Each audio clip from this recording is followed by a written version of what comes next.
আমরা যে সংস্কারের প্রতিশ্রুতি দিয়েছি, যেই সংস্কারের জন্য আমরা লড়াই করে যাচ্ছি ৩রা আগস্ট থেকে, সেই সংস্কার বাস্তবায়নের জন্য আমরা প্রীতম দাস সহ ঐক্যবদ্ধভাবে কাজ করব। 11 দলীয় ঐক্যজোট বাংলাদেশকে একটি আধিপত্যবাদ মুক্ত, বৈষম্য মুক্ত, চাঁদাবাজ মুক্ত, ইনসাফ ভিত্তিক দেশ হিসেবে গড়ে তোলার জন্য এই ঐক্যজোট গঠিত হয়েছে। জাতীয় সংসদ নির্বাচন ঐক্যবদ্ধ হয়েছে। এই মৌলভীবাজার 4 আসনে ব্যালট বাক্সে শাপলাকলি অবশ্যই থাকবে এবং প্রীতম দাসী 11 দলীয় ঐক্যজোটের পক্ষ থেকে শেষ পর্যন্ত মনোনীত হবেন এবং শাপলাকলির পক্ষে আপনারা সবাই 11 দলের যারা রয়েছেন আপনারা ঐক্যবদ্ধভাবে প্রস্তুতি শুরু করেন, কাঁধে কাঁধ মিলিয়ে। কারণ আমরা চাই না কোনো আসন নষ্ট হোক, কোনো আসন চাঁদাবাজদের হাতে যাক, সন্ত্রাসদের হাতে যাক, নতুন করে যারা স্বৈরাচার প্রতিষ্ঠা করতে চায় তাদের কাছে যাক, আমাদের ভেদাভেদ বা ভুলের কারণে। ফলে প্রীতম দাসকে সামনে রেখে 11 দলের প্রতি আমার আহ্বান থাকবে, এই মৌলভীবাজার 4-এ আপনারা সবাই ঐক্যবদ্ধভাবে কাঁধে কাঁধ মিলিয়ে প্রীতম দাসকে সামনে রেখে এই আসন, প্রীতম দাসের না কেবল এই আসন 11 দলীয় ঐক্যজোটের, 11 দলীয় ঐক্যজোট আপনাদের সুখে দুঃখে পাশে কথা বলবে এবং আপনাদের প্রতি যে প্রতিশ্রুতি, এই মৌলভীবাজার 4-এর প্রতি যে প্রতিশ্রুতি প্রীতম দাস রেখেছেন সেগুলো অক্ষরে অক্ষরে বাস্তবায়ন করবে। ইনশাআল্লাহ আমরা 12ই ফেব্রুয়ারি আকাঙ্ক্ষিত ফল পাবো এবং প্রীতম দাসকে, এই মৌলভীবাজার 4-এর সন্তান প্রীতম দাসকে আমরা জাতীয় সংসদে দেখতে পারবো। প্রিয় এলাকাবাসী, আমরা মৌলভীবাজার 4 থেকে এনসিপির শাপলাকলির যে নির্বাচনী যাত্রা এবারে নির্বাচনে শুরু করলাম, ইনশাআল্লাহ আগামী নির্বাচনে আমরা সিলেটের প্রতিটি আসনেই শাপলাকলির ফুল ফুটাতে পারবো বলে অঙ্গীকার ব্যক্ত করছি। পুরো সিলেট বিভাগের নেতাকর্মীরা দীর্ঘ পরিশ্রম করেছেন, প্রার্থীরা অনেক পরিশ্রম করেছেন, মানুষের কাছে কথা গিয়েছেন, মানুষের জন্য কথা বলেছেন, এখনো গণভোটের জন্য কথা বলছেন। আপনাদের এই আত্মত্যাগ সিলেটবাসী এবং জাতীয় নাগরিক পার্টি এনসিপি মনে রাখবে। ইনশাআল্লাহ ভবিষ্যতে আপনারা প্রতিদান পাবেন। এখন দলের সাথে, জোটের সাথে আপনারা যে যে আসনে আছেন 11 দলীয় মনোনীত প্রার্থীর পক্ষে কাজ করুন এবং বিশেষত যেহেতু শাপলাকলির প্রার্থী রয়েছে এই মৌলভীবাজার 4-এ, আপনারা মৌলভীবাজার 4-এর প্রতি বিশেষ নজর দিবেন এবং সবাই ঐক্যবদ্ধভাবে প্রীতম দাসকে জিতিয়ে আনার চেষ্টা করবেন। প্রিয় এলাকাবাসী, আমরা বলছি যে বাংলাদেশ একটি নতুন বাংলাদেশ হবে। 5ই আগস্টের আগে আপনারা দেখেছেন ফ্যাসিস্ট আমলে এই পুরো বাংলাদেশের কি ধরনের পরিস্থিতি হয়েছিল।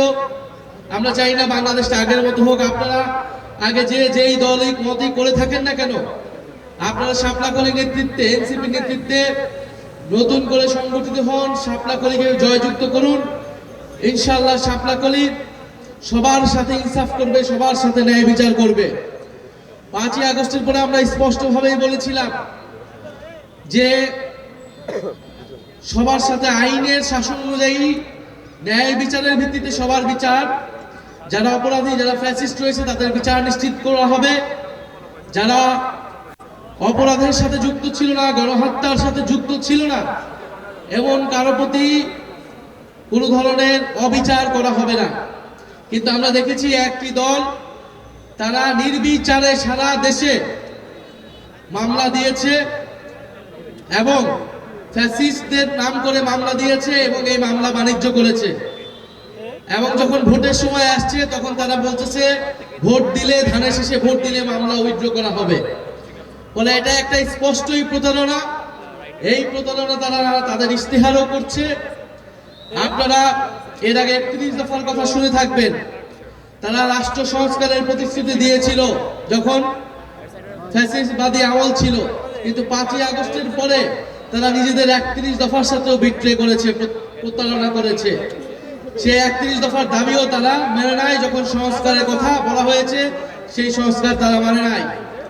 এখন তারা আপনাদেরকে মিথ্যা অনেক প্রতিশ্রুতি দিচ্ছে। আপনারা কারো এই মিথ্যা প্রতিশ্রুতিতে আপনারা বিভক্ত হবেন না, বিভ্রান্ত হবেন না। আপনারা 16 বছর পরে ভোট এবং এই ভোটের সাথে আছে গণভোট। আপনারা অবশ্যই বিচার বিবেচনা করে ভোট দিবেন। কারো মিথ্যা প্রতিশ্রুতি, প্রতারণায় আপনারা বিভ্রান্ত হবেন না। কারণ একটি দল দেখছেন সারা দেশে বিভিন্নভাবে সন্ত্রাসী কার্যক্রম শুরু করেছে। 11 দলীয় জোটের প্রার্থীদের উপর হামলা করছে। শেরপুরে তারা 11 দলীয় জোটের একজন নেতাকে, জামাত ইসলামের একজন উপজেলা সেক্রেটারিকে হত্যা করেছে।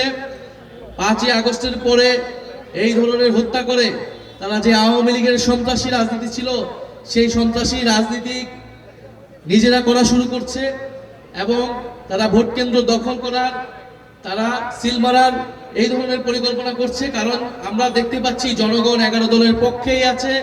11 যদি সুষ্ঠু নিরপেক্ষ নির্বাচন হয় ইনশাল্লাহ জনগণ 11 দলের পক্ষে, 11 দলের প্রার্থী এবং তাদের প্রতীকের পক্ষে ব্যাপকভাবে ভোট দিবেন। ফলে সেই ভোট, সেই জনজোয়ারকে ঠেকানোর জন্য, আতঙ্ক তৈরি করার জন্য, সন্ত্রাস তৈরি করার জন্য তারা বিভিন্ন জায়গায় হুমকি ধুমকি হামলা ইত্যাদি শুরু করেছে। আমরা খুব স্পষ্টভাবে বলতে চাই, যদি প্রশাসন, যদি আইন শৃঙ্খলা বাহিনী, ইলেকশন কমিশন নিরপেক্ষ আচরণ না করে, যদি এইভাবে একতরফা হামলা চলতে থাকে তাহলে 11 দলীয় জোটও বসে থাকবে না। এই সকল হামলার জবাব দেওয়া হবে ইনশাল্লাহ 12ই ফেব্রুয়ারি ব্যালটে। জনগণ এই সকল হামলা এবং সকল হুমকির জবাব ব্যালটে ইনশাল্লাহ সব জনগণ দিবেন এবং এই মৌলভীবাজার 4 আসনে সবাই শাপলা কলিতে ভোট দিয়ে সেই নতুন বাংলাদেশের সূচনা করবেন। আমরা প্রীতম দাসকে আপনাদের কাছে দিয়ে যাচ্ছি, আপনাদের হাতে তুলে দিচ্ছি। ইনশাল্লাহ প্রীতম দাস মৌলভীবাজার 4 থেকে বিপুল ভোটে জয়যুক্ত হয়ে আপনাদের কথা বলবেন, মানুষের কথা বলবেন, জনগণের কথা বলবেন। ইনকিলাব জিন্দাবাদ।